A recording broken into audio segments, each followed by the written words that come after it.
Sä et voi olla seniori, kun sä oot ollut vasta 6 vuotta alalla.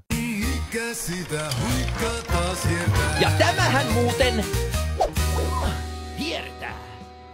Mä edellisessä huikkahiertää videossa vähän keskityin siihen, niin että kuinka meillä ei tule ikinä olemaan senioreita. Ja sitten mulla tuli tällainen kaunis toinen idea mieleen, mikä mua hiertää ihan jumalattomasti. Ja se on se, että esimerkiksi mullekin on sanottu, että sä et voi olla seniori, kun sä oot ollut vasta 6 vuotta alalla.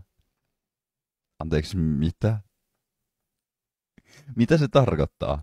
Mä en voi olla seniori, koska mä en ole ollut kuin vasta 6 vuotta alalla, tai mä en voi olla seniori, koska mä en ole ollut 10 vuotta alalla.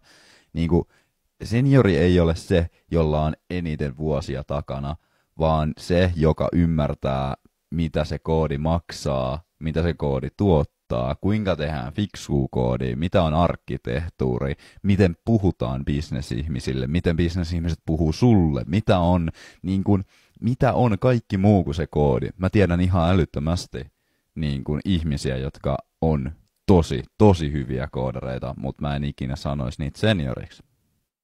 Ei sillä, he ei myöskään ollut sitä 10 vuotta alalla, niin ehkä sitten kun 10 vuotta on tullut täyteen, niin naps, niistä vaan tulee yhtäkkiä ihan jumalattoman hyviä näissä kaikissa muissa asioissa, mutta mä en ehkä usko siihen.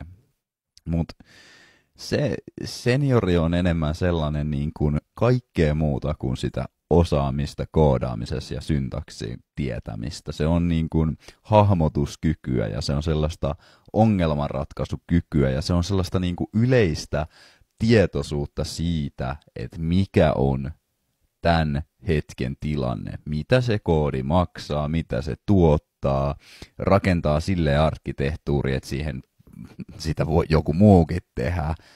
Se osaa sanoa product ownerille, että hei, ei, tätä ei kannata tehdä, tai hei, me ei tehdä sitä nyt, me tehdään tämä huomen, ensi vuonna, jotain muuta. Siis seniori ei ole vuosia seniorin ei tee vuodet, vaan seniorin tekee kokemus ja ymmärrys.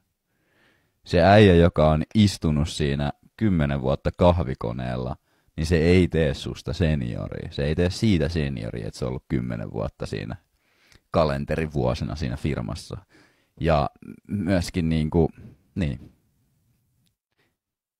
Tää hiers huikkaa ihan älyttömästi. Toivottavasti tää hiertää suakin, jos mä oon väärässä, kerro kommenteihin, liity Discordiin, tuu haukkuun, mut tää oli mikä huikkaa hiertää tänään.